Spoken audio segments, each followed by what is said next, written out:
ketika kita melihat berita tentang perang di layar kaca atau media sosial, akan ada satu pertanyaan yang muncul. Apakah di situasi sekacau itu hukum masih berlaku?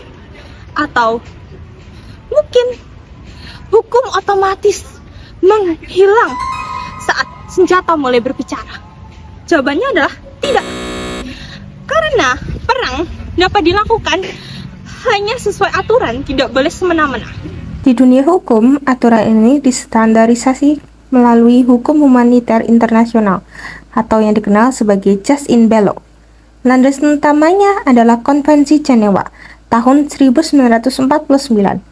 Tujuannya sangat jelas, membatasi dampak buruk konflik bersenjata dan melindungi mereka yang tidak atau tidak lagi terlibat dalam pertempuran, seperti warga sipil, petugas medis, dan tawanan perang. Namun, dunia pada tahun 1949 sangatlah berbeda dengan dunia pada saat ini. Di abad ke-21, medan perang mulai bergeser.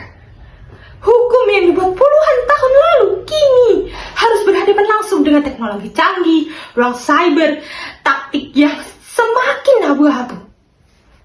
Oleh karena itu, kelompok kami akan membedah 4 isu kontemporer yang paling krusial dari hukum perang modern yang menguji batas-batas kemanusiaan kita.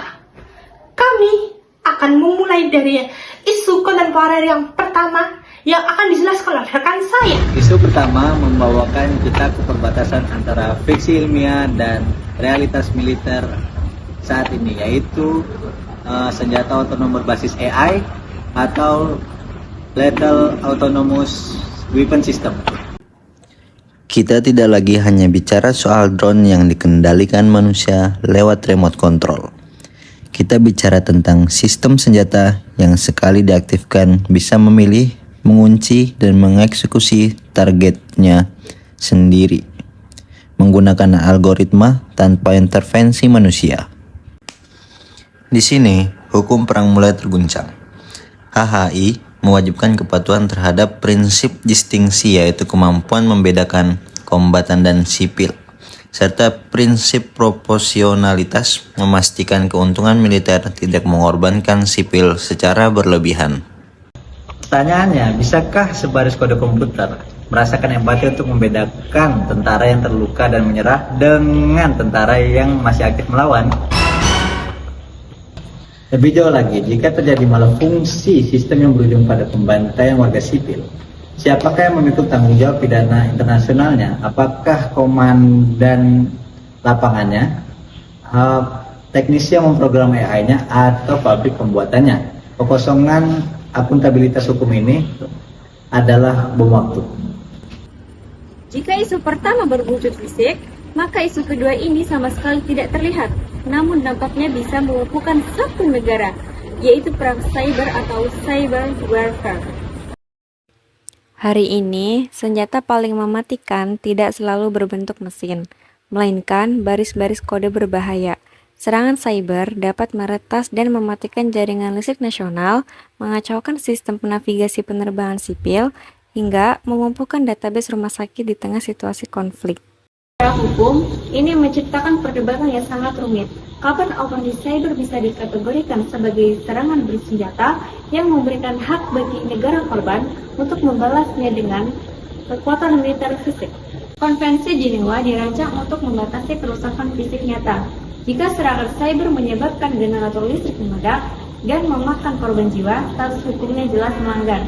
Namun, bagaimana jika serangan itu hanya melumpuhkan sistem penerbangan dan internet seluruh negeri selama berminggu-minggu, merusak ekonomi tanpa satu pun peluru ditembakkan? Hukum internasional saat ini masih berjuang keras menyusun regulasi tegas di area abu-abu ini. Sekarang, mari kita beralih ke aktor-aktor baru di medan laga. Selanjutnya adalah isu yang ketiga, menyangkut siapa yang berperang dan di mana mereka berperang. Kita melihat kebangkitan kontraktor militer swasta atau Private Military Contractor (PMC) serta fenomena perang kota. PMC atau tentara bayaran modern seringkali disewa oleh negara untuk bertempur. Masalahnya, status hukum mereka seringkali kabur.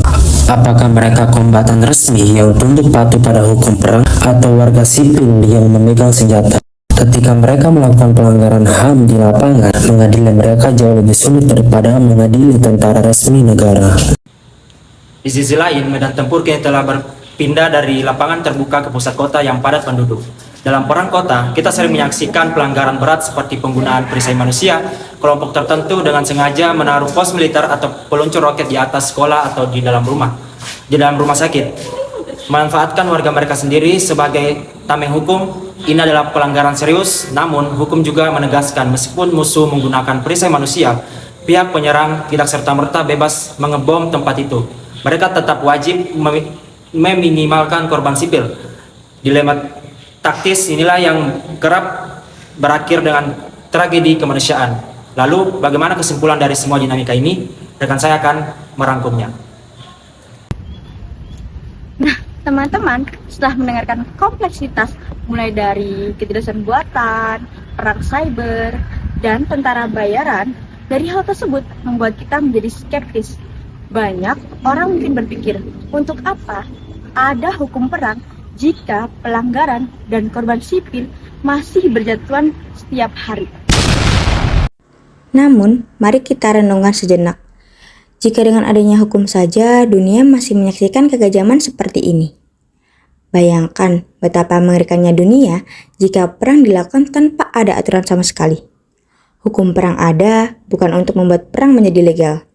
Hukum ini ada sebagai benteng terakhir untuk memastikan bahwa dalam kondisi paling destruktif sekalipun, manusia tidak akan kehilangan akal sehat dan moralitasnya.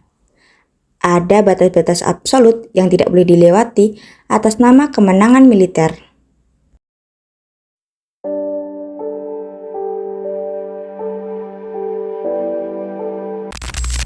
Nah, tantangan kita hari ini bukan hanya sekedar membuat aturan baru saja, melainkan bagaimana menuntut akuntabilitas dan menegakkan hukum di negara manapun. Saya, Lex Clara Octamevia, mewakili kelompok kami, mengucapkan terima kasih banyak telah menyaksikan presentasi kami.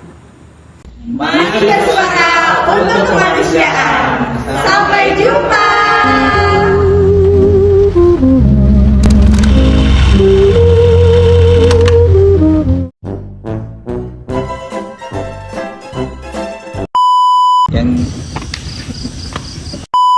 Yang bisa menyebabkan.